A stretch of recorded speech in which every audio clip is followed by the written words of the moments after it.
Donc nous sommes un objet corporel.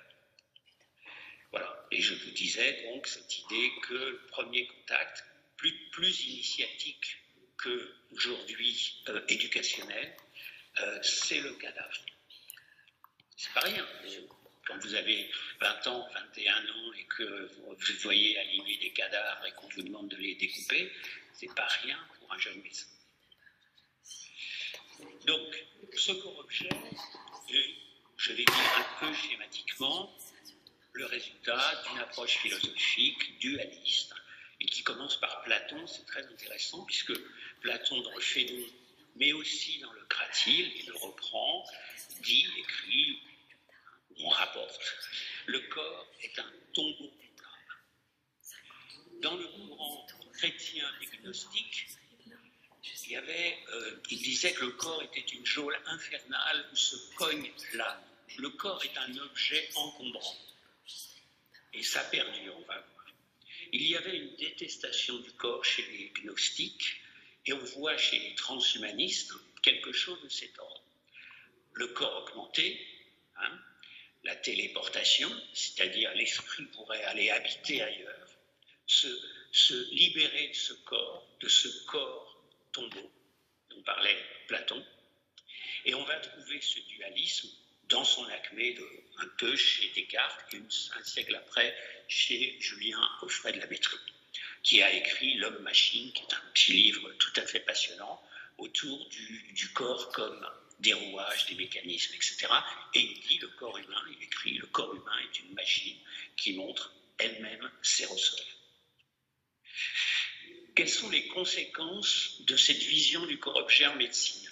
J'en isole deux qui me semblent intéressantes. Le premier, c'est une conséquence institutionnelle. L'hôpital est construit comme un grand corps malade.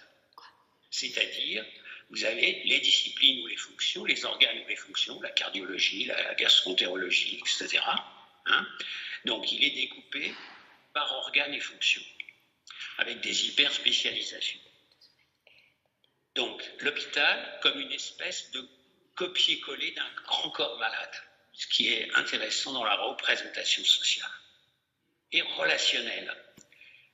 Le corps, objet, le patient est fondu dans ce qu'en grammaire on appelle une synecdoque, c'est-à-dire un élément résume le tout.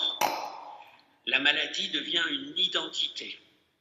On va dire l'obèse, le diabétique, l'hypertendu, l'insuffisant rénal, l'anorexique. Pour ma part, je ne les connais pas. Je ne connais que des personnes qui souffrent d'eux. Ça a aussi fixé le paternalisme, puisque c'est un corps-objet. Il peut être en quelque sorte manipulé comme tel. Et donc, c'est tout la pensée paternaliste, dont une terminologie qui traîne absolument partout dans les traités de médecine, dans les comptes rendus, dans tout ce que vous voulez, la prise en charge. Prise en charge des malades. Moi, j'ai jamais pris en charge personne. C'est une pensée totalitaire. Ou alors on gère les malades, on gère, etc. Un objet, c'est-à-dire les patients sont dans les stocks comme Amazon. Et on peut, voilà. Et puis, on peut s'appuyer sur le texte de Fassin et Memni sur le gouvernement d'école, sur la manière dont sont orientées les politiques publiques, etc., autour de ces corps-objets, va déterminer, en partie d'ailleurs, dans l'idée de la prévention. Donc le corps-objet, c'est un concept parfois partagé par les patients, et je voudrais vous lire, il faut que j'accélère un peu, l'histoire de Louisa, c'est une vraie histoire. Alors Louisa, elle a 70 ans, elle tient avec ses sœurs et sa mère un restaurant et un bar dont Louisa a la responsabilité. Elle n'est pas la dernière à partager au comptoir. Alors qu'elle revient de chez son médecin, qui lui a commenté avec inquiétude ses résultats de biologie hépatique, elle s'assoit et décide de parler à son foie et lui dit « Écoute, tu fais ta vie, je fais la mienne ». Plus tard, Louisa a décidé une séparation définitive. Je lui avais demandé, c'est ça qu'elle m'a raconté. Je lui ai dit, mais alors Louisa, t'en es où avec ton foie et tout? Elle m'a dit, Philippe, j'ai décidé une séparation définitive. Et elle a déclaré à son médecin qu'elle avait loué un appartement pour son foie. Récemment, Louisa est décédée d'une pathologie hépatique. Et solide, dans cette situation, à qui le médecin devait-il s'adresser? Au corps-objet, c'est-à-dire à son foie ou à Louisa? Vous voyez l'embarras du corps-objet pour un médecin. Je trouvais ça assez intéressant, cette histoire de... Voilà. Donc, passons du corps-machine, du corps-outil, du corps-objet au corps spéculaire, celui qu'on voit. Le corps n'est plus actuellement, dans les sociétés postmodernes, un moyen. Il est aussi une fin.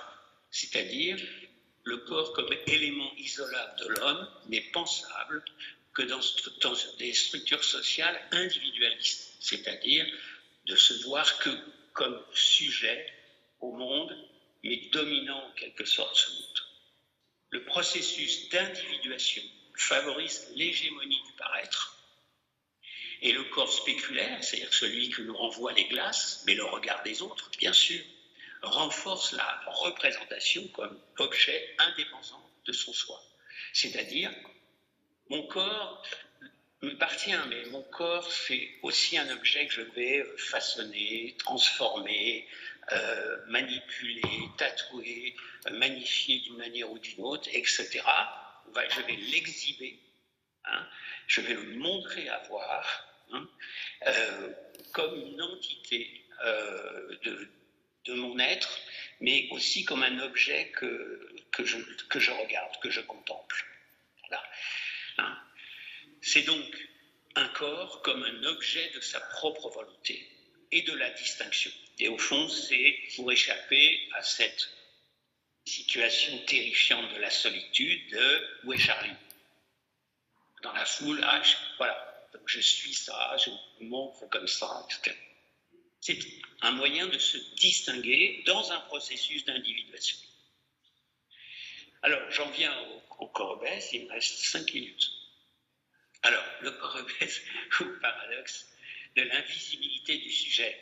Hein, je vais vous faire écouter un texte que j'ai rédigé à partir d'une vraie consultation.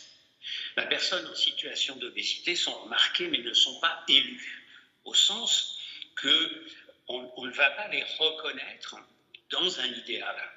Et vous pouvez vous appuyer sur plusieurs textes, dont les ruptures avec l'idéal du corps, l'idéal de minceur, qui est autour de l'apparence. C'est un texte un peu ancien déjà, mais je pense qu'il y a encore toute sa pertinence, qui est le texte de Jean-François Madieu sur l'apparence. La double rupture intellectuelle et esthétique, c'est ce que j'ai sorti de mon travail de thèse, c'est-à-dire que la personne en situation d'obésité, en fait, est coupable d'une double rupture.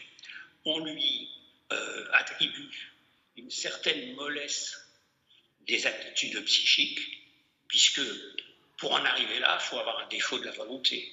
On peut pas, voilà. Donc, c'est en quelque sorte quelque chose, une maladie qui a été choisie par défaut de maîtrise de son corps-objet. Et esthétique, puisque la personne en situation d'obésité est en rupture avec l'idéal de minceur et l'idéal du corps. Et il n'est pas objet de désir. Donc ça, tout un tas de travaux autour du corps obèse comme attractivité sexuelle, avec quelques nuances près, ça reste un objet qui n'est pas de corps, qui n'est pas désirable. Et donc, c'est le travail de Thibaut de Saint-Paul, par exemple, sur le corps désirable. Voilà. C'est aussi la maladie des pauvres. Hein, et là, le gradient social s'est complètement inversé par rapport à ce qu'on avait vu de la corpulence, qui était plutôt les nobles, le clergé, le haut clergé, etc. Hein, on voit là que c'est la maladie des pauvres. Au même titre que le manque était la maladie des pauvres. Hein, et avec un enjeu politique majeur autour de la réduction des inégalités sociales dans l'accès à la nourriture, dans l'accès à une nourriture de qualité. Hein, voilà. Et on voit par exemple que cette inégalité sociale n'a fait que s'aggraver, puisque sur 20 ans, si on a 2,5 points de plus de situations de cadres en obésité pour 9 fois plus pour les ouvriers employés. Ça, c'est au BPI 2020. Donc, ce hiatus ne fait que croître.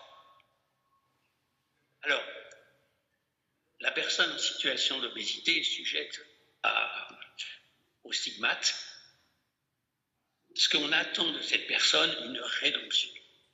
Elle se doit de faire quelque chose. Elle le doit d'un point de vue purement esthétique, mais elle le doit à la société, parce qu'il compte. Et moi j'ai appelé ça le paiement d'une redevance sociale d'acceptation. C'est-à-dire que pour être accepté, si je suis gros, il va falloir que je paye un prix pour cette acceptation. Et donc je vous renvoie aux travaux d'Erving Goffman sur stigmates, les usages sociaux du handicap, qui est un merveilleux texte autour de comment se construit le stigmate et comment la personne peut trouver une adaptation. Alors, c'est quoi la redevance sociale? Je vous donne un exemple. Vous êtes à table, cette tablée de gens que vous connaissez bien. Parmi ces personnes qui sont là, vous avez une personne qui, depuis toujours, vous dit à table, je fais très attention à mon poids, je ne cherche pas trop, etc. Et puis, vous avez une personne plus corpulente, etc. Et le plat arrive, tout le monde se sert et reste une part.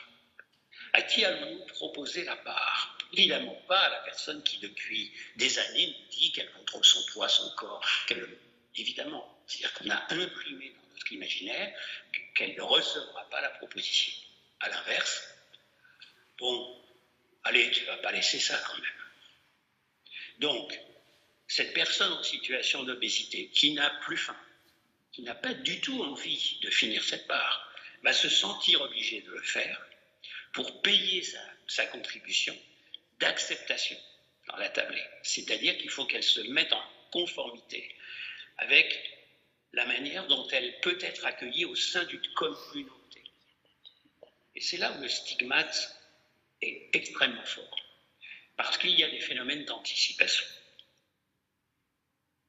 Le troisième corps, qui moi me semble important, c'est le corps symbolique. Non pas le corps symbolique des psychanalystes, mais le corps symbolique tel que j'ai essayé de le saisir dans les consultations. J'ai fait à peu près 25 000 consultations dans ma vie de médecin. C'est une aide extrêmement précieuse pour le soignant. C'est lorsque quelqu'un vient, il a dans son discours, la plupart du temps, un autre être, une autre personne qui l'accompagne symboliquement, qui est la personne souvent à qui on l'a comparée quand elle était enfant ou adolescent. Et moi, je demandais toujours à qui on vous comparait dans la famille. Ah, mon oncle, le machin, le caractère, si, ou le physique, ou peu importe. C'est ce corps symbolique qui va accompagner la personne. Si vous imaginez une situation où cette personne est très corpulente, il va y avoir un conflit de loyauté entre perdre du poids, par exemple, parce que je le souhaite, parce que je suis trop corpulent, mais par ailleurs, rompre avec le lien symbolique qui a été en quelque sorte scellé par ma famille dans le discours. Et si on peut saisir ça, alors on peut comprendre les résistances, les insuffisances, les dérapages, l'impossibilité de faire. D'accord. Voilà. Et donc est-ce que ça fonctionne? Et là, c'est donc une consultation, parce que des consultations difficiles, le soir ou le lendemain, je les écrivais. Et pour essayer de les travailler autour de la relation de soins, pour essayer de comprendre quelque chose. Et donc j'ai des carnets comme ça, et j'ai sorti l'histoire de Christiane. Alors, est-ce qu'on peut avoir le son ou pas? Bon, je ne sais pas me servir de ça, mais je suis sûr. Qui sait se servir d'un PC? J'avais fait, bon, je vais vous lire, tant pis, parce que c'est enregistré par une comédienne. Mon prénom est Christiane. Je suis une femme grosse. Une de ces femmes qui ne croisent aucun regard, mais qui les attire tous. Je suis de celles qui immanquablement suscitent leur réprobation. Comment peut-on devenir comme ça? Le ça, c'est la chose, l'opposé de l'être. C'est à ce prix que l'autre se défend d'imaginer devenir ce que je suis. À y repenser, tout s'est accéléré dans ma 14e année. Je profitais chaque été des vacances auprès de mes cousines, à la ferme d'un oncle maternel. C'était en Belgique. Nous jouions à Cling-Musette quand j'entendis sans comprendre que mon père n'était pas un père. Au début, je pense avoir oublié ce fait, je ne me rappelle pas qu'il m'ait tourmenté. En revanche, j'ai commencé à manger de façon excessive. J'ai cherché l'enflure, sans préméditation, mais une chose intérieure que je ne peux nommer, mais plus forte que moi, m'a poussé à me remplir par vagues, comme une pulsion qui ne cesse que quand elle est satisfaite, et seulement quand elle est satisfaite. Je suis devenue une femme grosse par amour, aux dépens de l'estime de moi, au risque de l'aversion des autres, par amour pour cet homme que je ne devais plus appeler mon père, qui était gros, qui était la tendresse, la douceur, et celui qui m'a donné un nom. Moi, Christiane, la femme grosse qui attire tous les regards sans jamais les croiser, j'ai seulement voulu prouver au monde que cet homme était bien mon père, puisque je suis grosse comme il était gros. Et là, on est encore symbolique. Et c'est en comprenant ça qu'on a pu travailler. Elle faisait pas loin de 150 kilos, hein, Christiane. Donc, pour vous dire l'importance du récit, de la narration, au travers autre chose que les valeurs biologiques qui ont leur importance, évidemment, en tant que médecin, je ne vous dirai pas le contraire. Mais voilà. Le dernier corps, oui, je termine. Le corps utopique et je conclue. Donc, j'emprunte à Foucault parce que c'est intéressant sur le corps utopique. Il dit dans un petit opuscule qui s'appelle Les hétérotopies, il parle du corps utopique, il dit « Mon corps, c'est le lieu sans recours auquel je suis condamné ». C'est Platon. Parce que Foucault disait « Je suis extrêmement laid et j'ai du mal à me présenter en société ». L'utopie, c'est un lieu hors de tous les lieux, mais c'est un lieu où j'aurai un corps sans corps, un corps qui sera beau, limpide, transparent, lumineux, véloce, colossal dans sa puissance. Donc c'est un corps idéal. Et c'est au fond ce que tend de nous vendre toute cette société de la consommation vers des corps présentables, des corps magnifiés comme j'en parlais. Donc, je passe là-dessus et je viens là-dessus pour ma conclusion. Donc, s'alimenter, c'est un fait organique, mais aussi un fait social et politique. Le gradient social est toujours aux dépens des plus démunis. Hein, on l'a vu avec la carence et on le voit avec la pléthore. Le manque fut le fléau des millénaires, la faim son lot pour le plus grand nombre, le surplus est récent. L'organisation du commerce a été la solution et le problème. L'obésité n'est pas une question de poids. Si l'obésité est une maladie, elle est autant sur le plan social et politique, elle est source de peur et de stigmatisation, mollesse des cognitions, de rupture esthétique. Je vous remercie.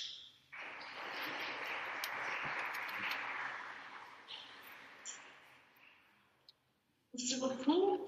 Donc, si vous avez des questions à Monsieur Lomel. Notre développement sur le corps, l'obésité, ça peut être éventuellement penser que le reçu du Scorsese, oui. C'est pas la même année, vous savez, qui est richissime, oui. c'est le chiquier, la bardage de oui. et qui souffre d'obésité de façon qui va dire à une énorme, et sont la suite à l'intérieur, c'est pendant des années.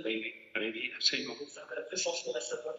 Il y a des tentatives de réhabilitation du corps obèse, hein, et vous voyez tout ce courant des chanteuses afro-américaines, par exemple, hein, qui non seulement montrent leur forme, mais les montrent de façon ostensible, hein, comme un corps désirable. Il n'y a pas d'ambiguïté quand on les voit danser, etc., sur ce qu'elles veulent montrer. Ça a été le cas de la chanteuse Iseult aussi, etc.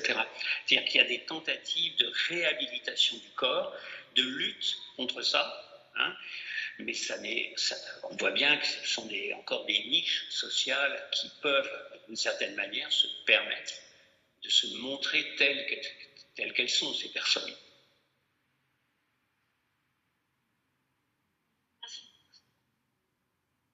Vous avez remarqué que vous avez déjà prononcé le mot en charge, prise en charge d'un patient. En tant que vous venez de santé, je trouve ça très intéressant. C'est pas peut-être sémantique, on voit bien pourquoi vous n'en pas, mais vous proposez quoi à la place? Accompagnement thérapeutique, ouais. Parce que je considère que les patients ne sont jamais une charge. C'est assez étonnant ce mot, il est assez étonnant. Et il est total horizon parce que c'est de dire c'est all include des vacances, hein. Je vous prends en charge. Et, non, mais faites-moi confiance, c'est d'un paternalisme absolu, enfin, pour moi. Donc il faut inventer les termes d'accompagnement thérapeutique, etc. On peut prendre en charge la maladie, ça c'est notre boulot, on est payé pour ça. Mais pas les personnes. Les personnes, elles sont bien plus que l'obésité ou le diabète. Ce sont des sujets. Le sujet est bien plus complexe et bien plus large que la synecdote. Parce que prendre en charge, ça veut dire que c'est la synecdote.